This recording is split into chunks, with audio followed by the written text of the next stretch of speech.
يحل فريق الهلال ضيفا على الريان القطري في المباراة التي تجمع بين الفريقين اليوم في مستهل مشوارهما في دوري أبطال آسيا لكرة القدم.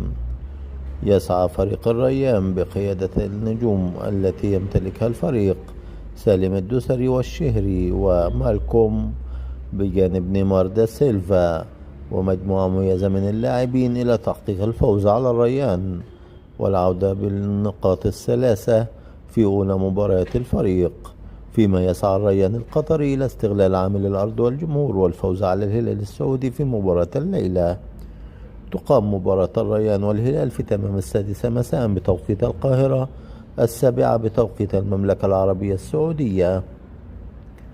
ومن المنتظر أن تشهد مباراة الهلال والريان منافسة كبيرة وقوية بين لاعبي الفريقين على أرضية الملعب.